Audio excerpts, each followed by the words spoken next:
Hoy comienza una nueva aventura. Hoy comienza un nuevo proyecto, Nordeste Plus. Un colectivo preparado para aportar nuevas ideas al terreno de la comunicación y de la cultura. ¿Algo sencillo o no? Hoy tenemos nuestro primer capítulo con Víctor Portugal y Sergio Sastre. Inteligencia artificial, riesgos y oportunidades en la música. Bienvenidos y bienvenidas.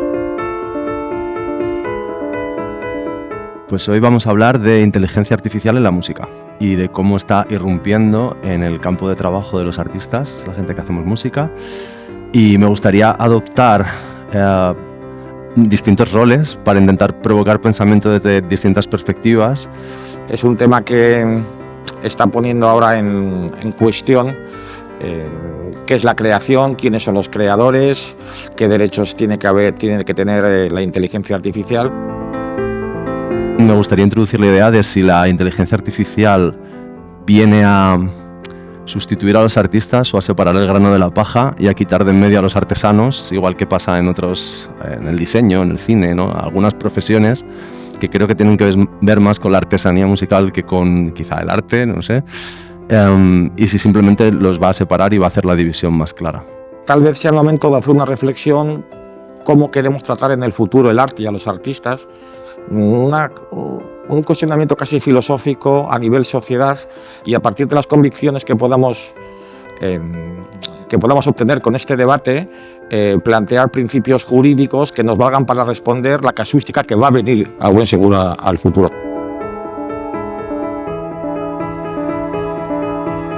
Estoy muy contento de de tener la oportunidad de estar en la primera charla de Nordeste Plus. Creo que es prometedor y es un sitio de debate, y creo que tal y como están las cosas en el mundo, sentarse tranquilos a debatir un rato es un ejercicio muy sano.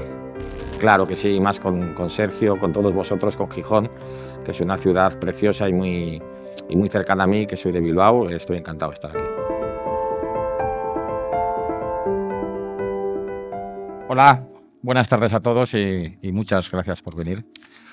Pues como ha dicho Igor, vamos a hablar hoy de un tema controvertido y controvertible, que es el tema de la inteligencia artificial, sobre todo centrado en el mundo de la música, ¿no? Es un tema muy candente, está prácticamente todos los días salen noticias al respecto.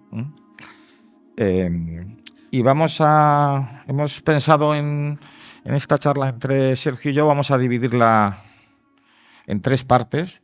Voy a hacer una introducción yo de 20 minutos, más focalizada desde el punto de vista jurídico, no tanto en la regulación, que también, sino como en los problemas jurídicos que evidentemente se nos van a plantear o se nos están planteando ya con respecto a la inteligencia artificial. Luego hará su exposición él bajo su punto de vista artístico y científico, porque también es un científico, de otros 20 minutos, y luego intentaremos entablar un debate él y yo por otros 20 minutos con muchas cuestiones que están abiertas. Y después dará el moderador, dará apertura a un tiempo para preguntas vuestras, ¿vale? Bien. Mira, para empezar, quería empezar con una definición muy simple de qué es la inteligencia artificial, porque realmente no hay ninguna definición canónica de lo que es la inteligencia artificial, ¿no? A mí me gusta mucho, por su simpleza y porque se entiende bien, la siguiente, ¿no? La inteligencia artificial es la imitación de los procesos de inteligencia humana mediante algoritmos creados en un entorno dinámico de computación, ¿no? Sobre todo lo interesante es es la primera palabra, es la imitación de los procesos de inteligencia humana, que ya parece casi decirnos que es una copia y por cuanto no sería un original. Pero bueno, eso surgirá más adelante, ¿no? Entonces, teniendo en cuenta que esta es una definición que podríamos utilizar perfectamente para entender qué es la inteligencia artificial, nos encontramos a la vez que la parte del derecho que regula las creaciones, que es la propiedad intelectual, tiene una definición o tiene un esqueleto muy concreto ya desde su fundación, que el origen de la propiedad intelectual como rama, como disciplina del derecho surge en el siglo XVIII, justo con la Revolución Francesa, ¿no? Entonces, en la legislación española y europea, porque es prácticamente igual, hasta hoy se ha regido por 3 principios básicos, ¿no? Y voy a definir esos 3 principios básicos porque vamos a ver claramente que chocan con la llegada de la inteligencia artificial generativa, que es aquella cuya finalidad es crear cosas, ¿no? Entonces el derecho, ya digo que esto es común en toda Europa, se basa en 3 principios. El derecho a la propiedad intelectual tiene que ser una creación lo que se proteja, y cuando se usa la palabra creación se usa muy exactamente la palabra creación porque la contradice a la palabra invención. Por un lado tendríamos la creación, que lo protege la propiedad intelectual, por otro lado tendríamos la invención, que lo protege la propiedad industrial, el derecho a propiedad industrial. Empiezo por la que no nos interesa mucho. La invención es descubrir algo que ya está en la naturaleza. Eso es la invención, y eso no lo regula la propiedad intelectual. La propiedad intelectual solamente regula las creaciones. ¿Y qué son las creaciones?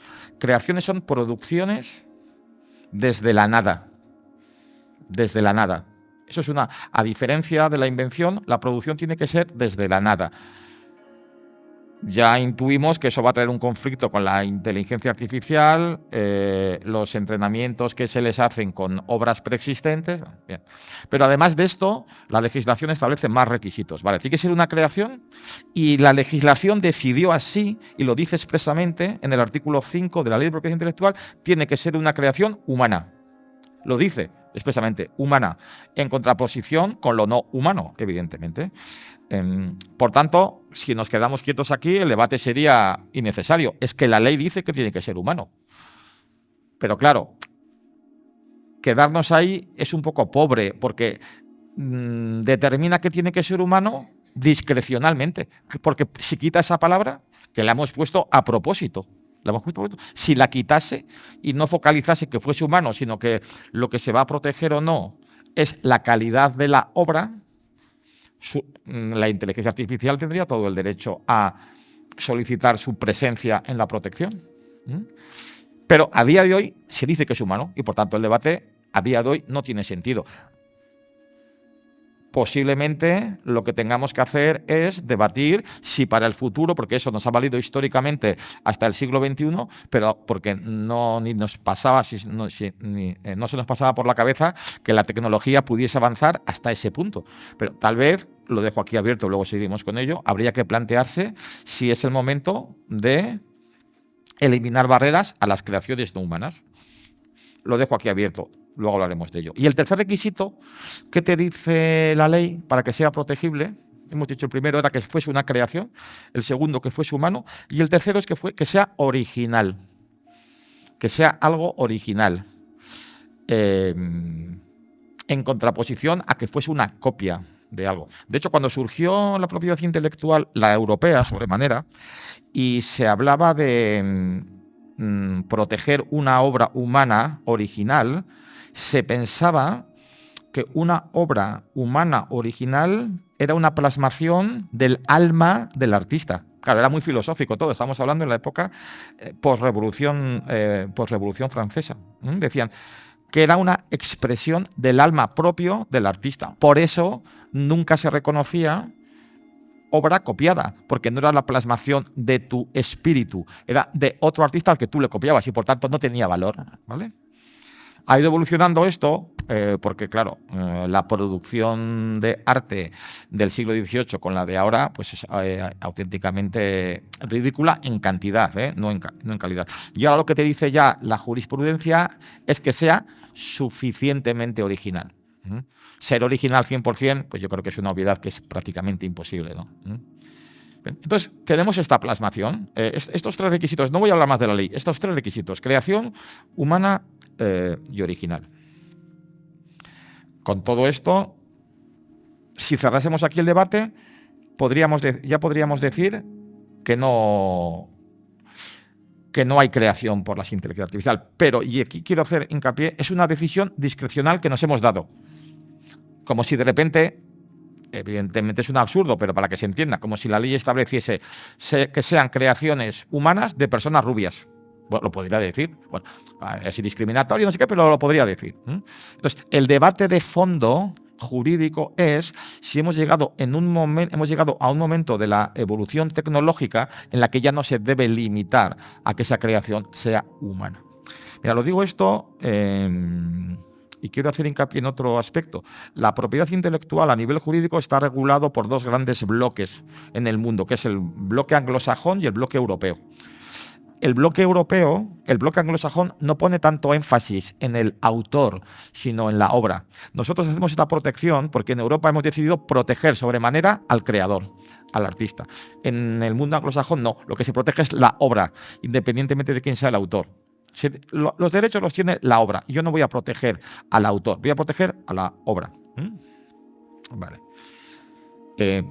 Dicho esto, que es cómo está ahora plasmado jurídicamente la situación, es que nos vale con dar un simple vistazo a la prensa. Esto lo he sacado de titulares de la última semana para ver que evidentemente tenemos que hacer cuestionamientos, que no podemos quedarnos en este análisis, digamos, simplista e histórico de la situación. Tenemos que aceptar que la realidad que estamos viviendo nos ha puesto un problema sobre la mesa en la que tenemos que reflexionar. Y voy a leer unos titulares que para mí son, ya os digo que los he cogido de la última semana, porque todos los días hay noticias. Mira, este por ejemplo me interesa mucho. Ha evolucionado tanto ya la inteligencia artificial que el 97% de las personas ya no distinguen si la música ha sido creada por IA o por un humano. El 97%. Sin embargo, esta propia noticia tiene otro apartado que a mí me interesó mucho y dice que, aunque el 97% de la población ya no distingue si la creación que está escuchando musicalmente es hecha por una IA o por un humano, a la vez dicen que quieren ser informados con carácter previo porque no quieren escuchar música que no sea creada por humano. Esto ya es un sesgo importante que nos dice por dónde va la sociedad. Es un debate que habrá que tener entre todos nosotros, ¿no? Es posible que digas, vale, yo no lo distingo, pero yo no quiero disfrutar o yo no quiero potenciar obras que no sean humanas. Igual que nosotros cuando ya vamos al súper a comprar comida, miramos la etiqueta. No preguntamos si está bueno o no está bueno, o si me gusta o no me gusta. Un requisito para mí fundamental es saber la etiqueta y que esto es sano y saludable y que es ecosostenible. Podría pasar tranquilamente que la sociedad dijera, es que yo no quiero consumir música que no sea humana. O podría ocurrir lo contrario. Podría ocurrir que la gente dijera, a mí lo que me importa es el resultado. A mí qué más me da quién lo ha creado o generado, si una IA o un humano. Yo quiero proteger y quiero que cuidéis el derecho y queréis protección económica al que crea, bien sea un humano o una IA, que a mí me genere producto que satisface mis necesidades sensoriales y ya está. Entonces, si fuera esta segunda opción, deberíamos de plantearnos como sociedad que igual ha llegado el momento de limitar la posibilidad de crear a los humanos. Otro titular más. Bueno, este es brutal. Sumo, que es el lenguaje, la IA que más se utiliza en la música, es ya capaz de hacer 7 millones de canciones al día. 7 millones de canciones al día, utilizando de media el usuario 20 minutos. En 3 semanas sería capaz de generar el mismo contenido que está almacenado en Spotify. Fijaros, qué barbaridad estamos hablando. A la vez que pasa esto, que a los artistas les hace un poco ya temblar, porque dices, claro, esto es una locomotora contra una hormiga.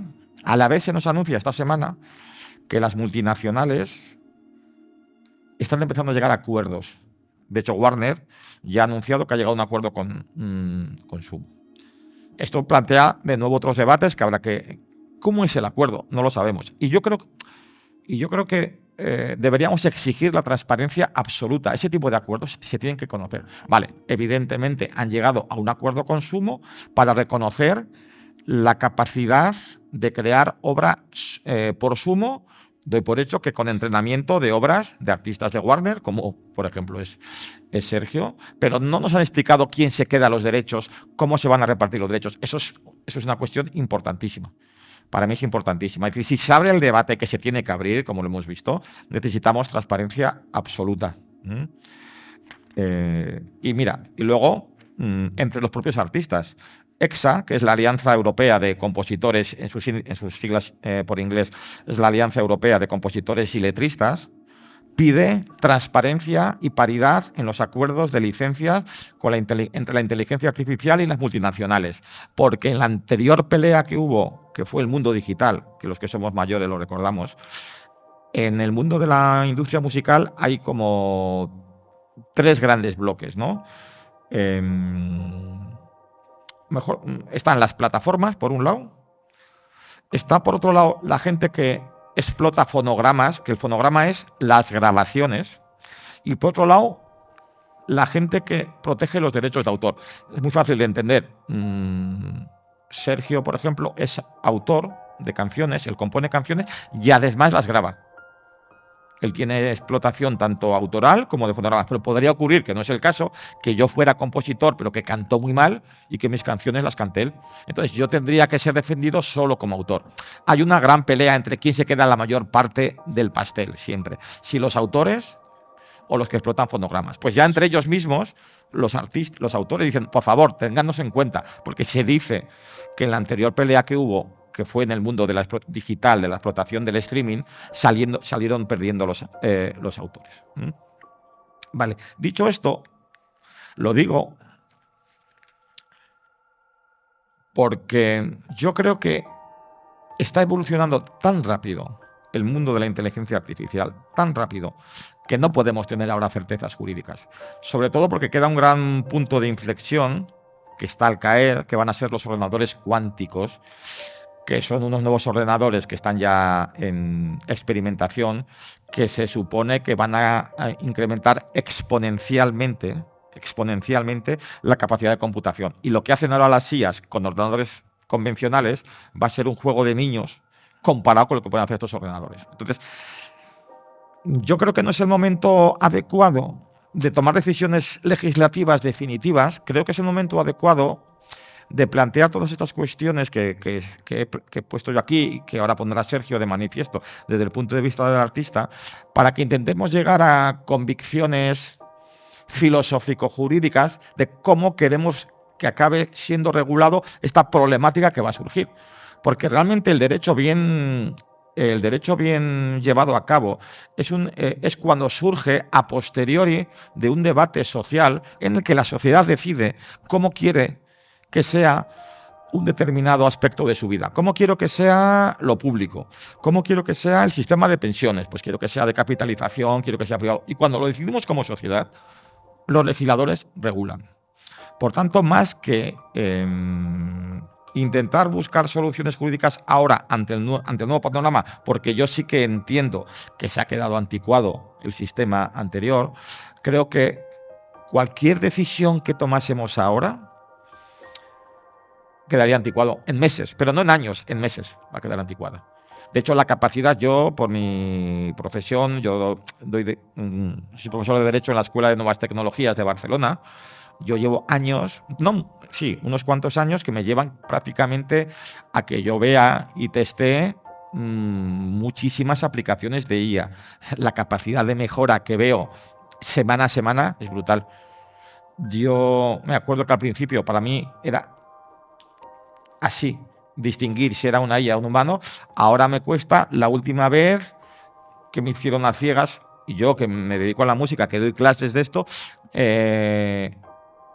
fallé en la voz. Pensaba que era humana. Fallé en la voz. Sí que acerté en la música, que era por una IA, y lo era, porque yo noté que era muy plana, muy tal. Ya me equivoqué en la voz. Hace 1 año, 2 años, no me he equivocado una sola vez. Entonces sí que creo que hay que abrir este debate, pero no es por escurrir el bulto. De hecho, yo tengo mi propia opinión de cómo debía ser, pero es muy subjetiva y es muy anticipada. Yo creo que más que plantear lo que yo pienso como solución correcta, jurídica, creo que lo que yo pienso es una solución acorde a mi manera de entender la vida, pero no es jurídicamente la correcta. O sí, no lo sé. Es demasiado prematuro, de todas maneras. Y bueno, y por no enrollarme mucho más, porque creo que luego van a surgir más cuestiones, yo lo dejaría aquí y si quieres... Vale. Pues te has ceñido perfectamente al tiempo. Vale.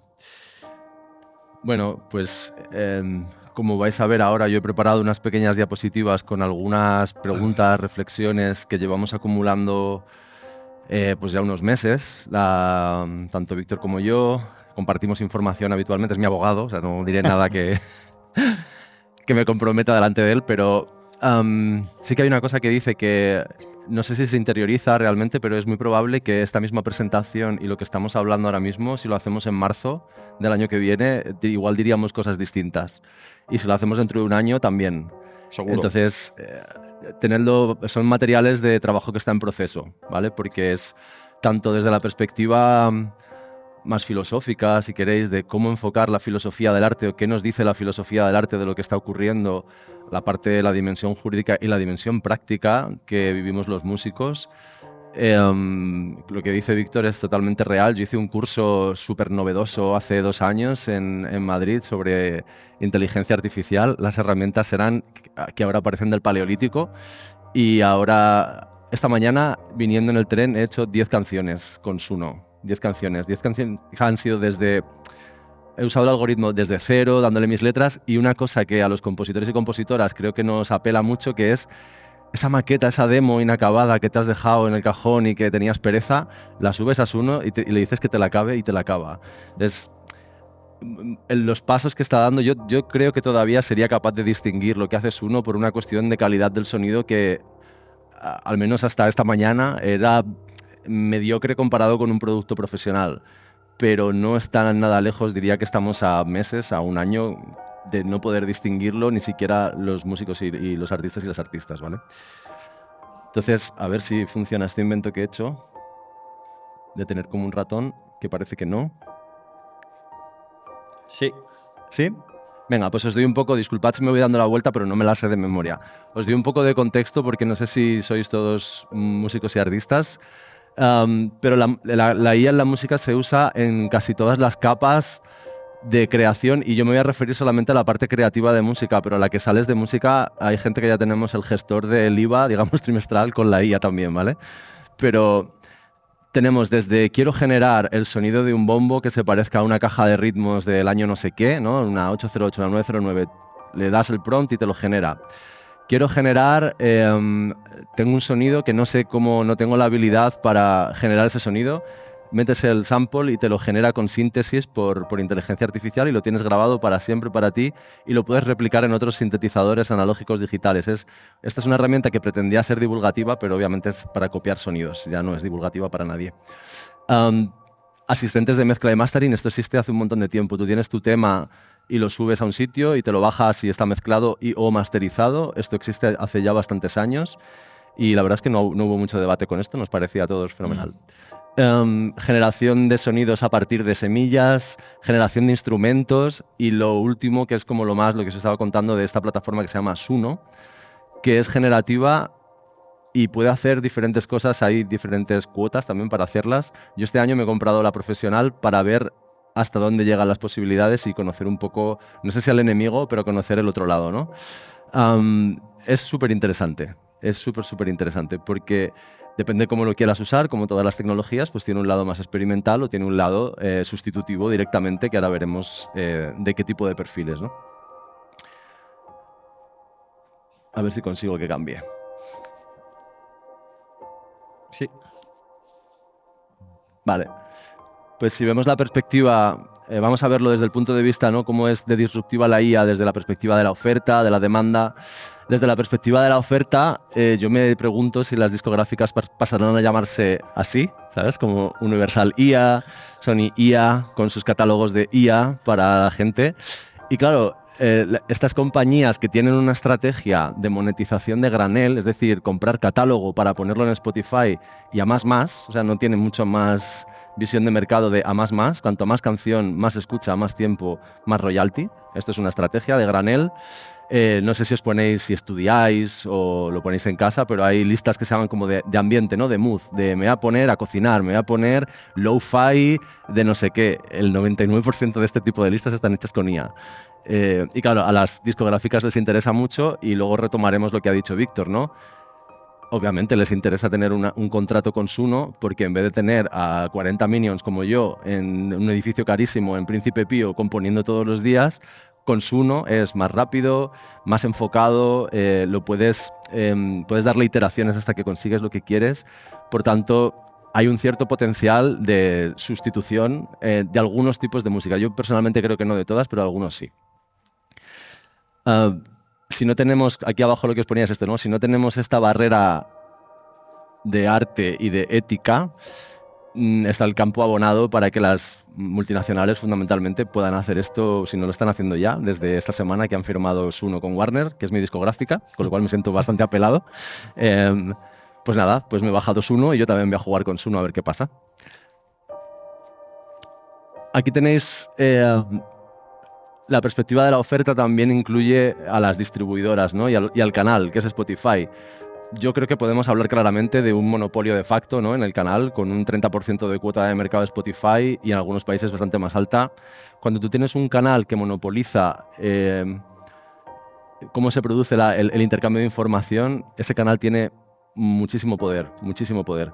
Entonces, esto da contexto desde el punto de vista de la oferta de decir, bueno, si Warner puede firmar con Suno, ahora mismo hay algunas barreras que yo entiendo por qué no se hace, ¿no? Pero ¿por qué Spotify no podría firmar directamente con Suno y ni siquiera ya ahorrarse directamente los royalties, ya no a los artistas o a los autores y autoras, ¿no? Sino a las discográficas directamente sin intermediarios, o incluso decir, ¿tú quién eres? Dime qué escuchas y a partir de mañana vas a empezar a tener tu playlist que te he generado yo, Spotify, de manera generativa con Suno y mañana la música que escuchas es totalmente nueva y la he generado para ti. Y dime cómo te va la vida. Y yo te voy a hacer unas 10 canciones sobre tu estado emocional actual, ¿no? Este tipo de cosas que suenan un poco distópicas no me parece que estén tan lejos, lamentablemente. Aquí tenéis lo que decía Víctor, ¿no? De Suno. Pues bueno, yo soy artista de Warner, full rights, que esto ya ni quedan, creo, de los que les damos los 2 riñones, no solo uno. Y pues claro, te apela, ¿no? De alguna manera el hecho de que tu discográfica haya firmado, cuando además ves que en las cuentas de Warner estos años, bueno, este último trimestre han sido pérdidas, ¿no? Y ves esto otro, ¿no? Que ha debido ser un acuerdo tal. Se supone que es un acuerdo sobre el entrenamiento, es decir, sobre que me están usando a mí y a mis compañeros y compañeras de Warner. Yo soy un minion dentro de Warner, pero hay artistas muy grandes, como sabéis, en Warner, y el utilizar esa música para entrenar la IA para que después genere canciones, nosotros somos de las que en principio se podría beneficiar un tercero, que no es el que ha creado la original. Exacto, porque si nuestro amigo José Luis, que trabaja en una tienda, se pone a promptear con una IA que ha sido entrenada con mi música, acabará haciendo música que de alguna manera tiene el registro, ¿no? Tiene la impronta artística de todos los artistas con los que se ha entrenado esa IA. Yo dudo mucho que vaya a haber ni un euro de este acuerdo de Suno con Warner, a pesar de que nuestro catálogo se vaya a utilizar para entrenar a la inteligencia artificial. También es chulo cuando ves, cuando tú le das un audio a Suno que te dice, ¿estás seguro de que tienes todos los derechos sobre esto que estás subiendo para hacer la siguiente canción? Y tú le dices, claro, sí, por supuesto.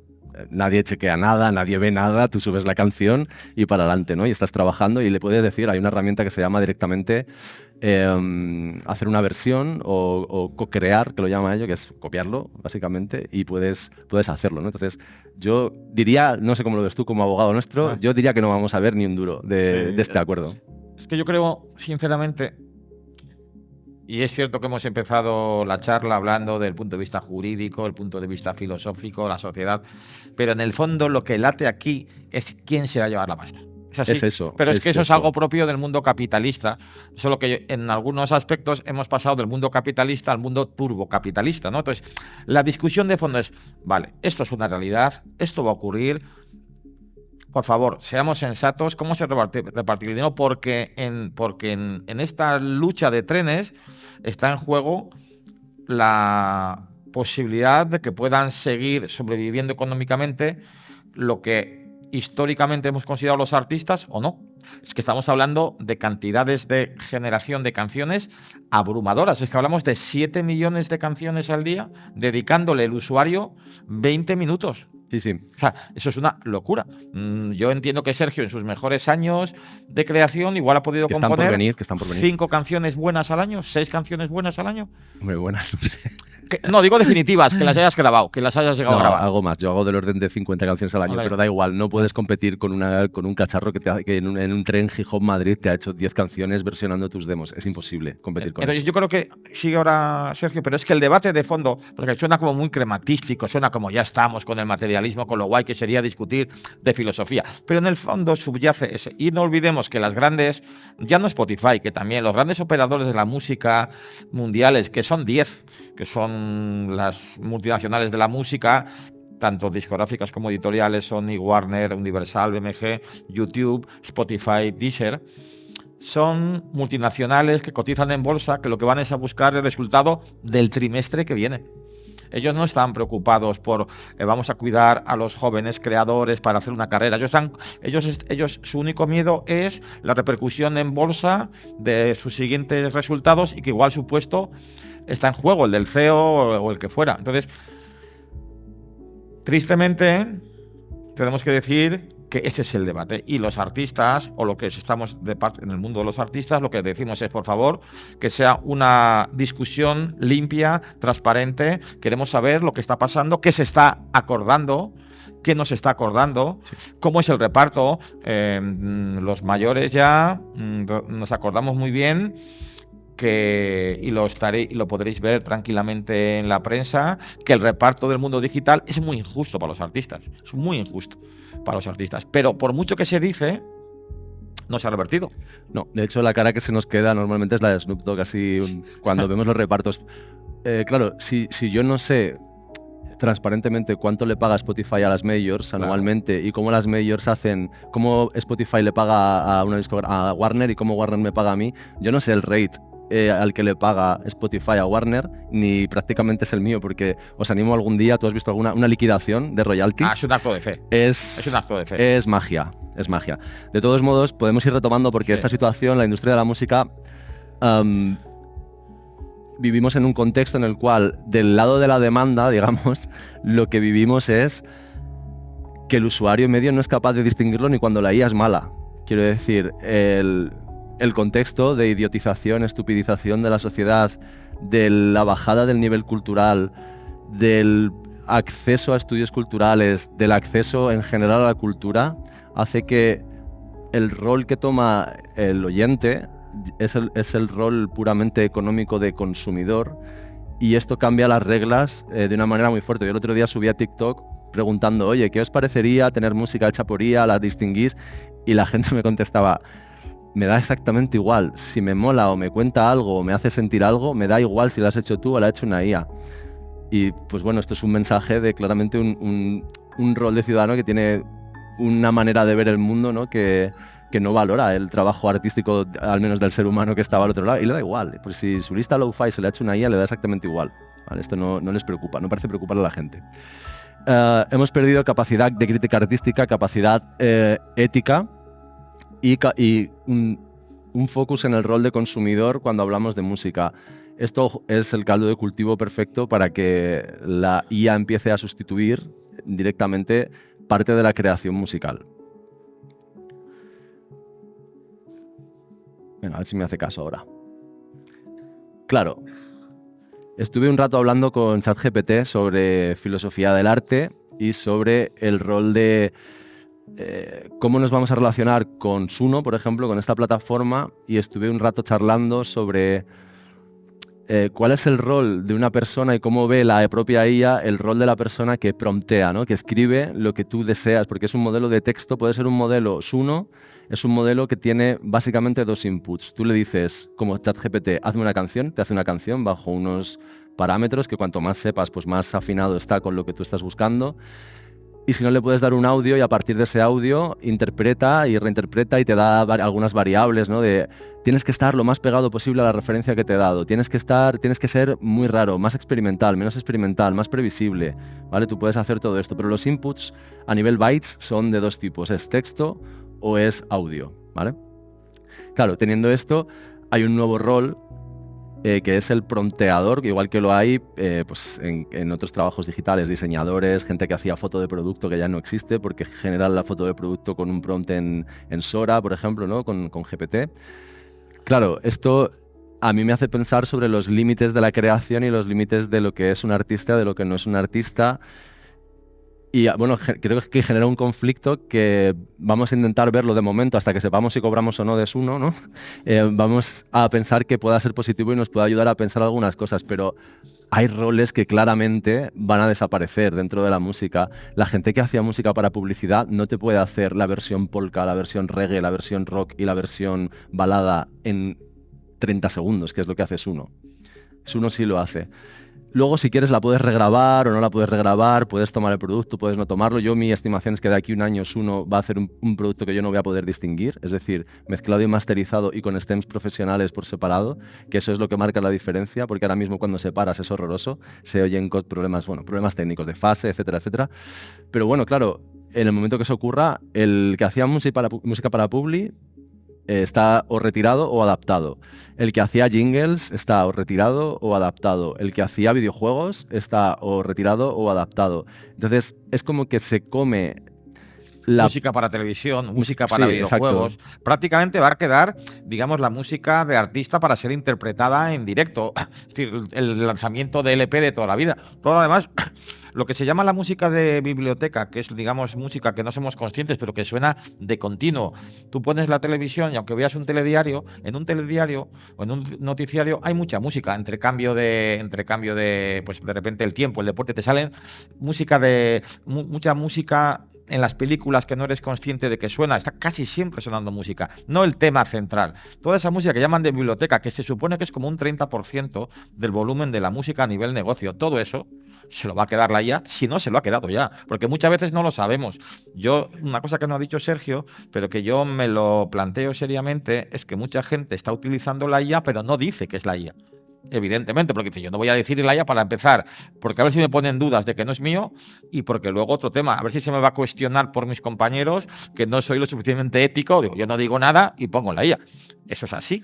Eso está ocurriendo seguro. Esto abre uno de los, creo, de los melones, que es uno, el primero que has comentado, que es el de el material con el que se va a entrenar la IA. ¿La gente que ha creado ese material va a ver algo de dinero o no? ¿O quién tiene los derechos sobre eso? ¿O quién puede decidir sobre eso? El otro melón es la trazabilidad, ¿no? ¿De qué manera podemos asegurar la trazabilidad de la música, sobre todo de la generativa completa hecha con IA? La tecnología yo creo que existe, quiero decir, blockchain soluciona esto. Lo que pasa es que generarlo, regrabarlo y ponerlo otra vez es posible rompiendo esa cadena de trazabilidad, ¿no? Con lo cual es complicado, sobre todo la parte de la composición, más que del fonograma en sí, porque el fonograma se puede reproducir por músicos profesionales en una mañana. O sea, si tú lo sacas con la IA, 10 versiones, eliges cuál quieres, las refinas, y en una mañana lo tienes grabado, por la tarde mezclado, por la noche masterizado. Y eso ya no es distinguible. Eso sí que no es y distinguible. Ahí has perdido la cadena de trazabilidad, a menos que tengamos un límite ético, en el sentido de... Para matizar lo que dice Sergio, si lo estáis siguiendo... Estamos hablando del entrenamiento, por ejemplo, el acuerdo que ha llegado, que no lo conocemos, pero que hipotéticamente no puede ser muy diferente a lo que voy a explicar yo aquí, ¿no? El acuerdo que ha llegado esta semana Warner con Suno, que ya ha anunciado que está cerrando otro con Universal. Esto se refiere a que las IAs necesitan un entrenamiento previo, porque tienen que saber hacer música. ¿Cómo lo hacen? Se les carga de canciones preexistentes, pues de catálogos enteros. Hasta aquí la jurisprudencia estaba diciendo que realmente ese entrenamiento era un uso ilegítimo de las canciones preexistentes y que las canciones generadas por la IA no dejaban de ser copias de las canciones preexistentes y por tanto no tenían derechos independientes de las canciones preexistentes, es decir, que la pasta para los autores de siempre. ¿Qué pasa? Lo que dice Sergio es la trazabilidad, ¿vale? La pasta es para los autores de siempre. ¿Para qué autores? ¿Cómo sabemos qué canciones son las que han en el entrenamiento conseguido que genere esta nueva canción. Yo tengo una teoría personal, pero como lo he dicho en mi intervención inicial, no creo, aunque me gustaría que fuese acertada jurídicamente, pero creo que es una opinión más centrada en cómo veo yo que debería ser el mundo artístico, que en una solución jurídica certera, que es demasiado pronto para saberlo. Yo entiendo que eso va a ser imposible, que la trazabilidad va a ser imposible, por mucho que nos vendan los ciudadanos, músicos y no músicos, estamos acostumbrados a que nos vendan motos. Mira, yo creo que es imposible. Y yo lo sé, lo intuyo, porque siempre que hay, por ejemplo, yo tengo también la intuición de que cuando nos dicen lo que ha sonado en el mundo digital, es un poco a ojo de buen cubero, no se sabe. Bien. Por eso yo opino que la trazabilidad es imposible y que los derechos en ese caso deberían de ir al colectivo de artistas. Los artistas en grandes bloques están asociados tanto por autores, que es lo que todo el mundo conoce como las GAE, en el nivel a nivel de música. Y luego hay otra muy importante, es la AIE, la Asociación de Intérpretes Ejecutantes. Y por tanto entiendo que debían ser los colectivos los que cobrasen como recursos y que luego ellos, pues propongo, repartiesen en prorrateo proporcional a lo que cobran por otros usos, por ejemplo, ¿vale? Me parece que la solución igual no es la más justa, pero es la menos injusta, porque es que si no va a haber arbitrariedades, seguro, en la decisión de la trazabilidad, estoy seguro. Pero, y no quiero con esto decir que hay mala fe por nadie, pero es que es imposible, porque es que yo, que estoy harto de ver liquidaciones digitales de grandes artistas, de Sergio, de artistas que mueven por todo el mundo, es imposible la trazabilidad. Pues tú lo verás en las tuyas, pero es un acto de fe. Y encima te lo dan en un PDF de 300 folios que no puedes ni buscar en el... Y dices, me lo creo. Lo puedes meter en ChatGPT y que te lo analice. Claro, es que ya está por todos lados la IA, ya, esto va a ser sin vivir. No, pero sí. Entonces, esa, por ejemplo, es una solución que yo propongo que debería ser así, porque no me ocurre otra solución. Pensando en alto sería algo así como, igual que hay las GAE y la IE, como una asociación de entrenadores de IA, y que los entrenadores o la gente que ha dado su consentimiento, que a mí nadie me ha preguntado todavía. Claro, ¿qué es eso? Yo ahora, por ejemplo, yo lo vi en un libro, yo creo que fue de la viuda de Javier Marías, creo que lo vi, o en un libro, vi que ponía en negrita, en grande, según abrías, este libro no autoriza que sea utilizado para el tratamiento. Y yo lo pongo en los discos ahora de Cultura Rock. Lo pongo. Digo, no sé si vale para algo, pero yo lo pongo. No vale para nada. Ya, pero yo lo dejo poner ahí. Suno te deja subir música con copyright en este momento. No... Sí, pero claro, pero ya sería un uso ilegítimo. Ay, sí, yo, claro, un uso ilegítimo. Mirad, esto del entrenamiento es que es súper curioso porque tenía por aquí 2 sentencias, pero no las quiero leer, o sea, por no contar aquí el rollo de sentencias, pero mirad, el entrenamiento, que es el kit de la cuestión actual, pero que yo creo que el kit de la cuestión, este entrenamiento, creo que los valores cuánticos lo van a eliminar, porque ahora la cuestión es que se supone que las IAs no pueden aprender si no almacenan. Técnicamente el almacenamiento de la música está prohibido, salvo que lo autorice expresamente el autor. Es un derecho exclusivo del autor. Es uno de los 4 derechos exclusivos históricos. No puedes almacenar. Las IAs no le llaman almacenar, lo llaman no. Es que claro, aquí las palabras son muy perversas. Decían las IAs, yo no almaceno. Bueno, las IAs no, los titulares de las IAs, yo no almaceno, yo memorizo. Entonces, como hace un humano, como hace Sergio cuando aprendió música, él aprendió canciones y luego las Entonces ha habido una discusión sobre esto el mes pasado, no una discusión, 2 juicios iguales, uno en Gran Bretaña y otro en Alemania. El mismo cuestión. Los alemanes, muy científicos ellos, los abogados muy listos, hicieron una prueba con la IA en mitad del juicio. Dijeron, desconéctala de internet y de la red, desconéctala. Si le preguntamos alguna canción y se la sabe, es que la tiene almacenada. Y se hizo y la tenía, y la han condenado. Y le ha dicho el juez, no, esta máquina almacena, porque si no almacenase, al quitarle de internet, solamente está utilizando recursos propios y la tiene almacenada. Y en cambio, el mismo supuesto en Gran Bretaña han absuelto a la IA, porque ha dicho que no. Pero curiosamente se complica más, porque esto se puede complicar hasta el infinito. En Alemania han estimado las pretensiones de los autores y han condenado a la IA. En Gran Bretaña la han absuelto, pero los profesores de Derecho de Propiedad Intelectual de Gran Bretaña dicen que la sentencia correcta es la de Alemania. Es decir, el juez británico que utiliza el derecho británico, bueno, los profesores de Essex, que son muy famosos de propiedad intelectual, dicen no, pero la solución correcta es esta. Bueno, son arenas movedizas, ¿no? Claro, es que el tema ahora mismo.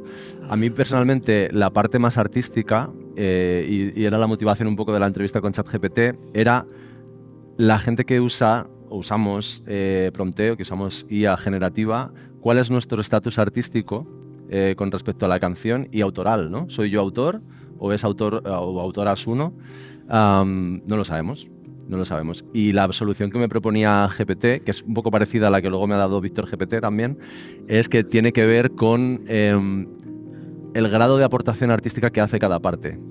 ¿Vale? Esto no sé si habéis ido alguna vez a una sesión de composición, pero en general, cuando tú vas a componer una canción con un humano y ahora también con una IA, en función de lo que tú has aportado y de qué parte has aportado, que se suele dividir en melodía, en letra, armonía, arreglos, etcétera, te llevas un porcentaje de autores y un porcentaje de royalties.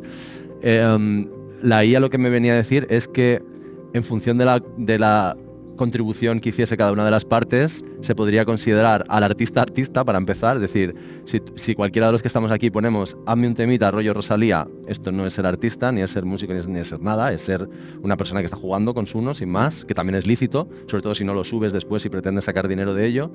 Y me decía un poco esto, ¿no? Que lo que daba la diferencia a nivel de estatus artístico, porque a mí se me preocupaba, esa es una pregunta que me hago, ¿no? Entonces ahora José Luis de cualquier sitio prontea y tiene el mismo estatus que yo, autoral y demás. Y claro, sí que hay una cuestión que es, igual que los programas de grabación, cuanto mejor lo manejes y más intención le des, más hay de ti, ¿no? De tu subjetividad personal, artística, que creo, en esto que decías antes en el registro más legal, que tiene que ver con el alma, ¿no? Del artista. Yo creo que la plasmación de la subjetividad es lo que da el estatus artístico, en mi opinión. Y claro, esto la IA, si tú no se lo ordenas, no lo hace, para empezar, si no se lo ordenas, y depende del grado de dirección artística que le des a este prompteo o a esta dirección vía audio, cambia, ¿no? Entonces, la solución a esta conversación era un poco que en función, y me daba porcentajes, incluso, yo creo que estaba pensando en quedarse con una parte también.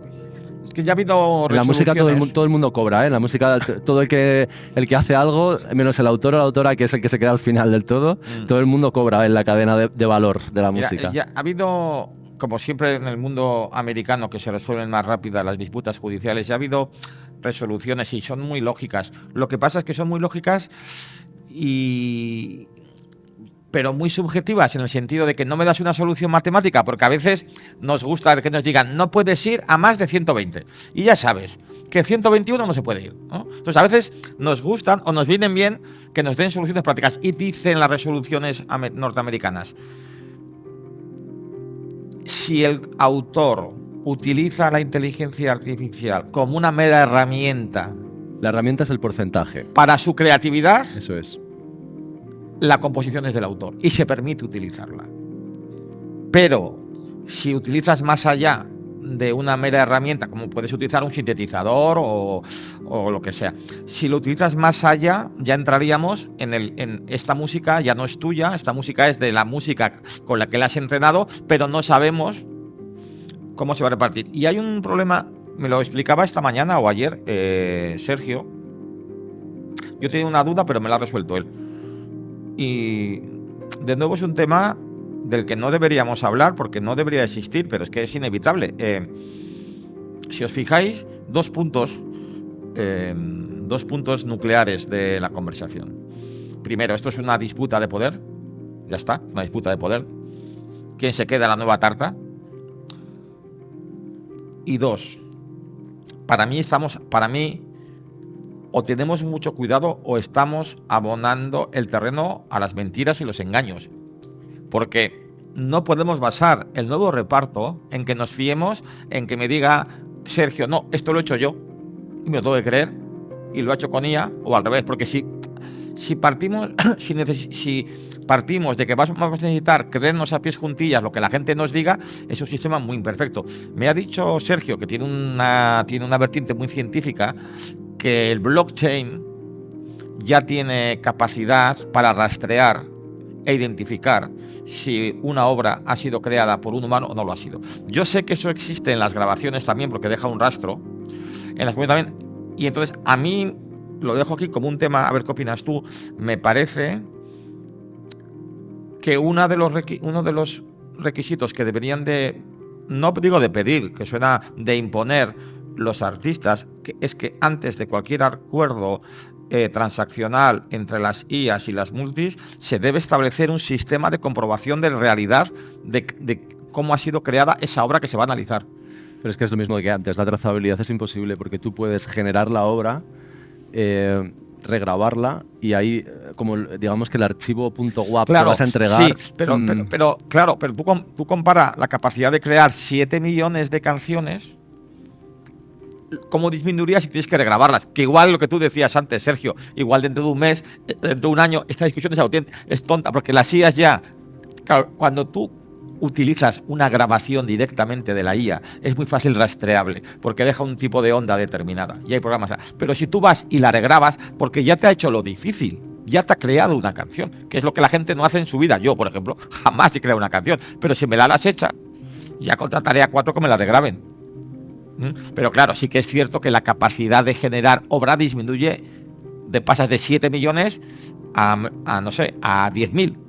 Aunque mucho me temo que dentro de un año quedaría anticuada mi reflexión. Sí, yo también, o sea, y casi todo lo que estamos hablando, este modelo que dices es el que era el de la Motown en los años 60-70, claro, que era tener 4 autores que eran su IA. Que eran los mismos siempre, por eso tiene ese estilo tan característico. ¿Por qué suena la Motown? Porque componían los 4 mismos todo el rato. Cambiaban los cantantes por los compositores. Porque claro, la Motown es de los pocos sellos que tú identificas al oído. Esto es Motown. Nadie dice, esto es Sony, esto es Universal, esto es Cultura Rock. Pero la Motown sí, porque por eso mismo, claro. Sí, y hay un libro que se llama La fábrica de hits, que si os interesa este tema, hace como una genealogía hacia atrás de esa fábrica, empezando desde la Motown y un poquito antes, cómo evoluciona en el tiempo. Bueno, por no divagar mucho, pero es muy interesante si os interesa este tema. Yo, otro de los aspectos como artista que me pregunto también, y desde el punto de vista más filosofía, es si, además de tener que interaccionar con la IA, ¿cuál es el rol del público en mi estatus de artista, ¿no? Si el hecho de que yo haga obras súper bonitas sin IA y demás, si no hay nadie al otro lado, a mí esto me da un estatus de artista, y lo contrario, si la gente haciendo obras con IA prácticamente sin ningún tipo de intención artística, pero con un retorno en dinero o en popularidad, ¿no? En redes sociales, por ejemplo, si esto les da un estatus artístico, y me hace preguntarme cuál es el rol de la gente que está al otro lado, ¿no? Del oyente. Eso estaría muy bien que luego nos lo dijerais vosotros, ¿no? Porque, sí. Porque hay otro debate que hemos tenido Sergio y yo, porque íbamos a haber viajado separados, pero al final hemos coincidido esta mañana en la estación, hemos venido juntos. Es que él tiene una expresión, bueno, tiene muchas que me han gustado, pero hay una que me ha dicho, y esto igual nos viene bien para separar el grano de la paja. Claro, toda esta reflexión va por ahí. Es que tal vez, poniéndonos aquí la piel del diablo, podríamos decir, joder, es que aquí ha pasado mucha gente como gente que hace arte y es mero entretenimiento sin un valor, y hasta ahora les hemos dado el valor de artistas protegiendo con artistas. Igual la IA nos vale para que diga, oye, es que todo esto igual ni siquiera necesitaría esa protección tan hiper especial que tiene. Entonces, en ese sentido dice, es que igual nos viene bien, porque esta música realmente que genera esta música, por ejemplo, lo que yo hablaba de cortinillas, de todo, realmente esta música no estamos haciendo daño a los artistas, porque eso simplemente es industria. Y ahora llega otra industria, que es la de la IA, y es la que le sustituye, pero no es un tema artístico, ¿no? Entonces, no lo sé, y es un debate que es otra de las preguntas que yo mantengo, o que decía al principio, es que es justo lo que tenemos que debatir ahora. Todo es arte, todo es protegible, todo, no todo, y yo creo que la respuesta es como sociedad. Hombre, me encantaría, creo que a todos nosotros, ya el mero hecho de que estéis aquí en una charla a estas horas, en un día como hoy, me hace pensar, me hace intuir que os gusta la música, que os gusta el arte, o que estáis interesados. Me gustaría pensar que la sociedad decide mayoritariamente, por no decir abrumadoramente, proteger a los artistas. Porque sin duda, y la historia nos lo dice, es el eslabón débil de la cadena. En TikTok no me han contestado eso, pero lo que mi reflexión, digamos, el punto más radical en el que estaría ahora es, quizá llevamos un tiempo regalando el carnet de artista a gente que no es capaz de hacer nada más emocionante que una IA. Y esta es una reflexión que a mí me ha partido por la mitad porque yo hago pop. Quiero decir, yo tengo un pie muy dentro de que quizá una IA es más emocionante que mi música. Espero que no, pero claro, a lo mejor llevamos mucho tiempo regalando este carnet de lo que consideramos arte o algo relevante y simplemente es popularidad o narcisismo compartido o algún otro tipo de conexión que no es artística. Y evidentemente una IA no se va a subir a un escenario y te va a cantar una canción y te va a interpretar, pero ¿y si tu canción es menos emocionante que la de una IA?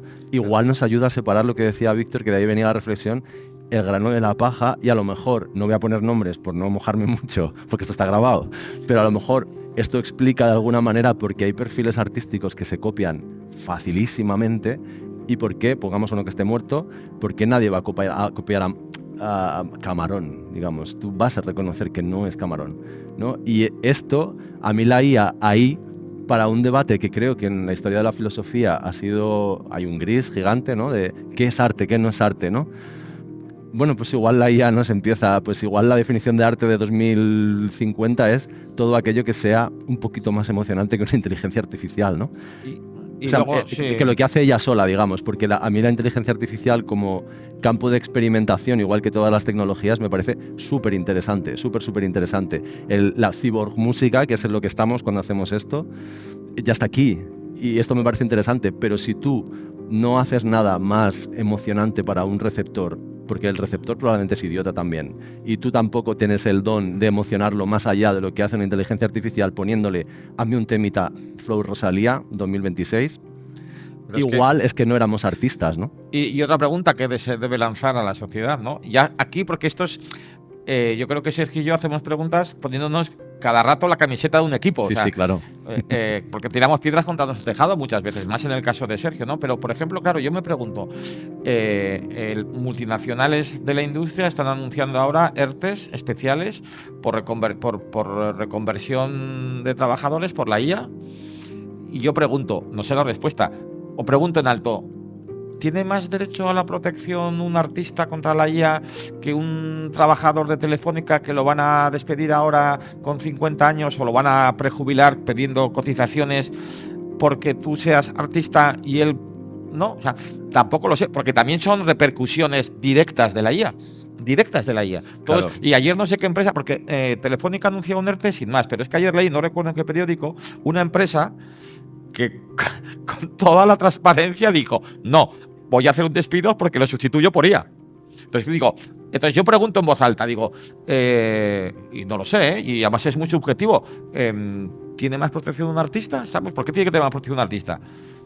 Igual alguien me dice, claro, porque es mucho más relevante para la sociedad. Bueno, no sé, es un debate, es una de las preguntas que yo he dicho de inicio que debemos hacernos, porque podría ocurrir que concluyésemos que no tiene ningún estatus especial de protección el artista. Y si la IA te sustituye, yo el otro día fui a ver uno de mis artistas favoritos de toda la vida, o por no decir mi favorito, vino una compañera, una exalumna mía, compañera de trabajo ahora, y yo la vi emocionarse en el concierto. Eso no lo va a hacer una IA nunca.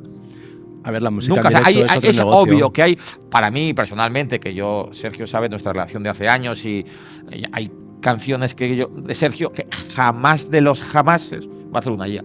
Eso lo sabemos. Pero no estamos hablando de debates puntuales y cada uno podría decir mi artista favorito. Hay cosas que sabemos que la IA no va a hacer, pero es una pelea por un cacho de la tarta. Si no quieren sustituir a Sergio ni a Camarón de la isla, si quieren el 30% o el 40% del pastel, como si es de la música de ascensor, si yo lo que busco es que me esté dando ingresos a fin de mes, no quieren cargarse a los autores ni a los artistas, quieren un cacho del pastel. Ahora la cuestión es, el artista debemos entrar en el debate de, vale, llévate esta parte, pero déjame esta. No lo sé hasta qué punto. O sí, es que no tengo certezas. Lo que sí que creo es que la IA, como buen boomer, yo viví las peleas de internet cuando llegaron. La pelea de Napster, por ejemplo, que lo hemos comentado antes. La ves con perspectiva y fue ridícula. Fue ponerle puertas al mar. La IA ha llegado para quedarse.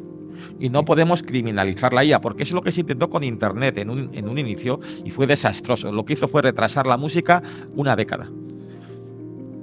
Pero necesitamos saber qué queremos y no queremos. Y para esto, lo que necesitamos es transparencia absoluta. O sea, necesitamos saber qué se está discutiendo, qué se está acordando.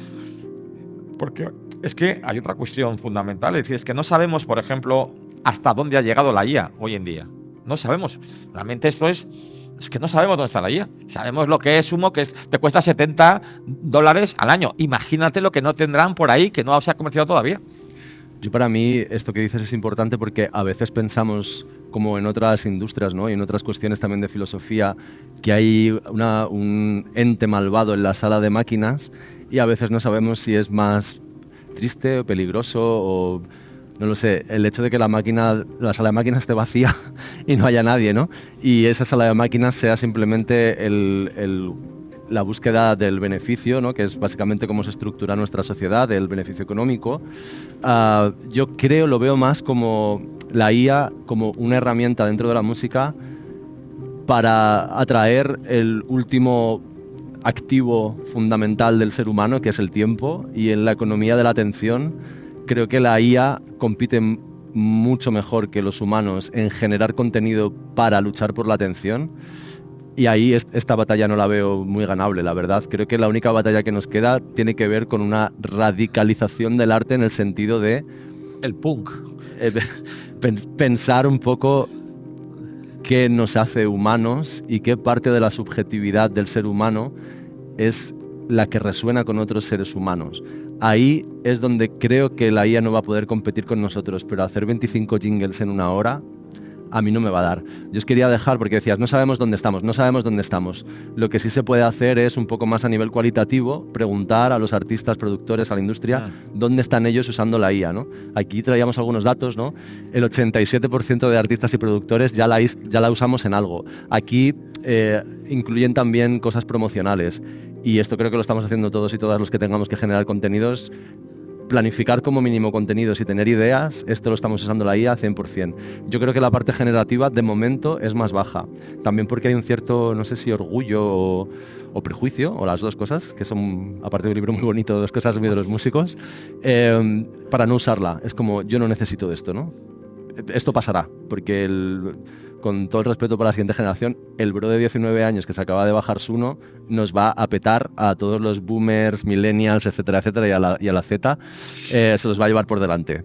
Pero bueno, el 29 la utiliza para hacer generativa de canciones, no de partes de canciones o de instrumentos concretos, sino de canciones. Es un porcentaje muy bajo. Yo hoy, si hacemos esta charla el año que viene, te diría que el año que viene como mínimo se duplica. ¿Te parece bajo el 29? Empieza altísimo. Me parece bajo, o sea, me parece que o alguien ha mentido. ¿Te parece irreal más que bajísimo? Sí, irreal. Me parece irreal. Yo diría que es una barbaridad que el 21 de cada 3. No, porque no vas a los estudios de grabación todas las semanas. Pero yo pienso en gente boomer de mi edad, digo, joder, 1 de cada 3. Claro, porque claro. Métete a un estudio 3 veces en semana, y Suno está abierto igual que tu Pro Tools, tu Ableton, lo que sea que uses para grabar, está abierto al lado. Claro. Se me escapa. Claro. Aparte que hay esta cosa también, porque una sesión de grabación y en una multinacional entras y tienes que salir con el chorizo empaquetado. O sea, te tienes que ir a tu casa con la canción acabada, y si no la acabas, abres el Suno y te la acaba el Suno. Aunque estés diciendo, con perdón, una absoluta gilipollez en la letra, tú te tienes que ir con el chorizo acabado a tu casa y empaquetado.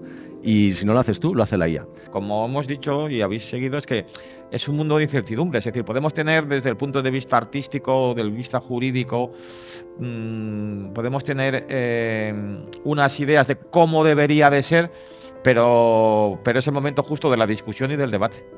Y de cómo os sentís como consumidores y consumidoras de música también está bien saberlo, porque de verdad que en TikTok, que es una plataforma bastante salvaje con las opiniones, mi sensación es que les damos exactamente igual los humanos, que con que tú le cuentes una historia de amor con la que esa persona pueda empatizar esa mañana y luego se olvide al día siguiente, durante 30 segundos en un clip de TikTok, lo que mi subjetividad les resulta bastante ajena a la gente. De hecho, si dijese, por ejemplo, Suno, no, yo saco una plataforma de música de streaming y cuesta 3 veces menos que Spotify, yo creo que habría una migración brutal. No lo sé, no lo sé. Más preguntas que respuestas. Pues muchas gracias, un placer, Víctor.